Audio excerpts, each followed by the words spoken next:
नमस्कार, जय सिया राम, भारत माता की जय, वंदे मातरम। आप सभी लोग का फिर से एक नई वीडियो में बहुत बहुत स्वागत है।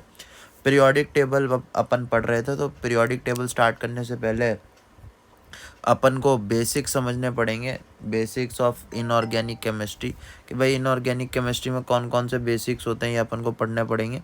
तो वही मैं पढ़ा रहा था। चलिए आगे पढ़ते हैं। पहला पार्ट अपलोड हो गया, दूसरा पार्ट अब अपलोड हो रहा है। तो भाई सबसे पहले अपने पास चीज़ ये आती है, वाई इन डीजनरेट ऑर्बिटल इलेक्ट्रॉनिक और magnetic field absent. Degenerate orbital के अंदर इलेक्ट्रॉनिक और मैग्नेटिक फील्ड एब्सेंट क्यों होनी चाहिए? इसके पीछे एक बहुत बड़ा राज है। क्यों? क्योंकि अगर फील्ड प्रेजेंट होगी, अगर फील्ड प्रेजेंट होगी तो जीमान इफेक्ट लगेगा और स्टार्क इफेक्ट लगेगा। जीमान इफेक्ट क्या होता है साहब? जीमान इफेक्ट होता है मैग्नेटिक फील्ड और स्टार्क इफेक्ट होता है इलेक्ट्रॉनिक फील्ड। होता क्या है, जो डी ऑर्बिटल होता है ना, वो दो पार्ट्स में ब्रेक हो जाता है। तो यानी कि अगर डीजनरेट ऑर्बिटल में इलेक्ट्रिक और मैग्नेटिक फील्ड क्यों एब्सेंट होनी चाहिए? पहला, अगर फील्ड प्रेजेंट होगी तो जीमान इफेक्ट लगेगा या फिर स्टार्क इफेक्ट लगेगा। इसके पीछे का रीज़न क्या है? क्योंकि डी ऑर्बिटल जो होता है वो दो पार्ट्स में ब्रेक हो जाता है। जैसे ये डी ऑर्बिटल है, ये ईजी और 2TG में ब्रेक हो गया। अब अपन के पास दूसरा पॉइंट क्या है भाई? डिफाइन करो orientation of orbital in space. कोई आपसे पूछ ले, मेरे छोटे भाई बहनों, कोई आप लोगों से पूछ ले कि orientation of orbital in space को डिफाइन करो, तो कैसे डिफाइन करोगे आप? ऑर्बिटल को कैसे डिफाइन करोगे? ये एक प्लेस होती है जहाँ पे प्रोबेबिलिटी, किस चीज़ की प्रोबेबिलिटी? इलेक्ट्रॉन को फाइंड करने की जो प्रोबेबिलिटी होती है वो क्या होती है? वो मैक्सिमम होती है। बहुत बढ़िया। कोई अगर आपसे पूछ ले नोडल प्लेन क्या होता है साहब, नोडल प्लेन बताओ, नोडल प्लेन क्या होता है, तो कैसे बताओगे नोडल प्लेन क्या होता है? नोडल प्लेन एक ऐसी प्लेस होती है जहाँ पे probability of finding electron zero होता है। प्लेस जहाँ पे प्रोबेबिलिटी फाइंडिंग ऑफ इलेक्ट्रॉन क्या हो? जीरो हो।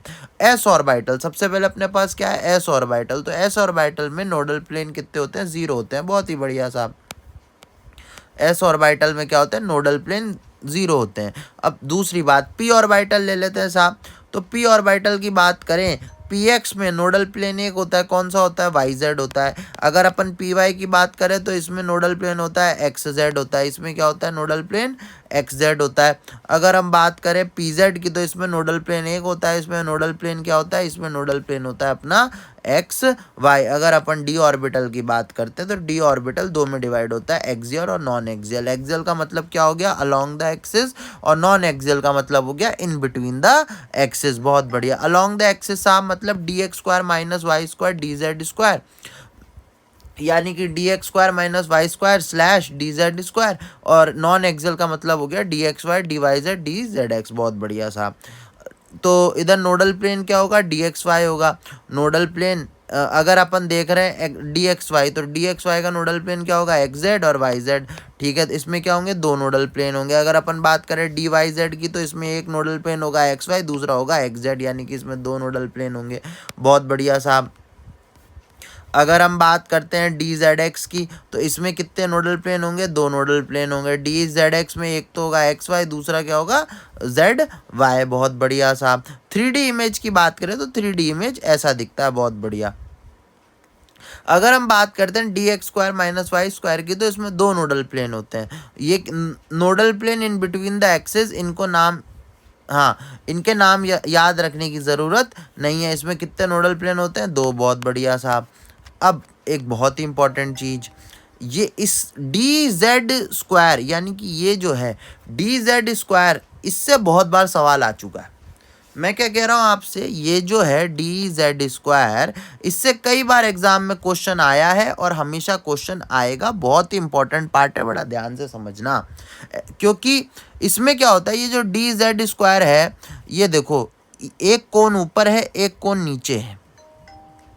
इसमें क्या होता है? इसमें दो लोब होते हैं। दूसरा लोब जो है वो बहुत जोरों से सर्कुलर मोशन में घूम रहा होता है, और वो क्या फॉर्म कर रहा होता है? वो रिंग फॉर्म कर रहा होता है। ये देखो, ये रिंग लाइक स्ट्रक्चर दिख रही है ना, ये रिंग लाइक स्ट्रक्चर दिखाई दे रही है। तो इसमें क्या होता है? ये एक स्पेशल केस है। इसमें क्या होता है? नोडल कोन प्रेजेंट होते हैं। तो इस जब भी आपसे पूछे जाएगा भाई डी जेड स्क्वायर में कितने नोडल कोन होते हैं, तो आप क्या बताओगे कि इसमें भाई दो नोडल कौन होते हैं, बहुत इंपॉर्टेंट है। अब अपन पढ़ने जा रहे हैं स्पिन क्वांटम नंबर। कौन सा क्वांटम नंबर अपन पढ़ने जा रहे हैं? Spin quantum number. Spin quantum number नाम से ही समझ में आ रहा है अपन को, स्पिन ऑफ इलेक्ट्रॉन कहाँ पे? Around the nucleus. जो स्पिन ऑफ इलेक्ट्रॉन होती है कहाँ पे? Around the nucleus. ये इसके दो प्रकार होते हैं। कौन कौन से दो प्रकार होते हैं साहब? एक तो होता है क्लॉकवाइज, एक होता है एंटी क्लॉकवाइज। बहुत बढ़िया। तो value off spin quantum number क्या होगा? वैल्यू ऑफ एस क्या होगा? एक तो होगा प्लस हाफ, एक होगा माइनस हाफ। प्लस हाफ मतलब स्पिन अप और माइनस हाफ मतलब स्पिन डाउन। बहुत बढ़िया। अब मैं आपको एक ट्रिक सिखाता हूँ। कौन सी ट्रिक? जिससे आपके क्वेश्चन मिनटों में सॉल्व हो जाएंगे, सेकंड्स में सॉल्व हो जाएंगे। एक बहुत ही धमाकेदार, जबरदस्त, बहुत ही मजेदार ट्रिक है। अगर कोई आपसे पूछ ले शेल से सबशेल निकालो, कोई आपसे कहे शेल से ऑर्बिटल निकालो, कोई आपसे कहे शेल से इलेक्ट्रॉन निकालो, तो कैसे निकालोगे साहब? शेल का फॉर्मूला होता है एन। तो अगर आपको शेल से सबशेल निकालना है तो सबशेल का फॉर्मूला भी होता है एन।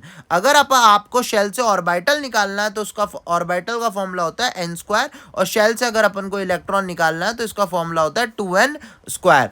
तो देखो शेल जैसे के एल अपन ले लेते हैं के को, तो शेल की वैल्यू क्या हो गई? 1। तो सब शेल क्या होगा? 1s होगा। और 1 का स्क्वायर क्या होता है? 1। यानी कि ऑर्बिटल कितने होंगे इसमें? के में कितने ऑर्बिटल होंगे? 1। और यहाँ पे इलेक्ट्रॉन इसमें कितने प्रेजेंट होंगे? 2। बहुत बढ़िया। 2n स्क्वायर मल्टीप्लाई कर दोगे आंसर आ जाएगा। अगर एल की बात करें तो शेल कितने होते हैं? अगर अपन एल की बात करें तो शेल कितने होते हैं? 2। तो सब शेल कितने होंगे इसमें? सब शेल की वैल्यू होती है n, 2s और 2p। बहुत बढ़िया। 2 का स्क्वायर 4, यानी कि ऑर्बिटल कितने होंगे? 4। और अगर अपन बात करें इलेक्ट्रॉन की तो इसमें इलेक्ट्रॉन कितने होंगे? 2n स्क्वायर कर दो 8 आ जाएगा आंसर। बहुत ही बढ़िया साहब। अगर हम बात करें m की तो इसमें शेल कितने होते हैं? 3। तो n सब शेल कितने आएंगे? 3s, 3p, 3d। बहुत बढ़िया। n स्क्वायर कर दोगे 9 आ जाएगा, 2n स्क्वायर कर दोगे 18 आ जाएगा। बहुत ही बढ़िया। 4, 4s, 4p, 4d, 4f, 16, 32 ये आ जाएगा। Trick number 2। दूसरी ट्रिक क्या है? अगर आपसे कह दे सब शेल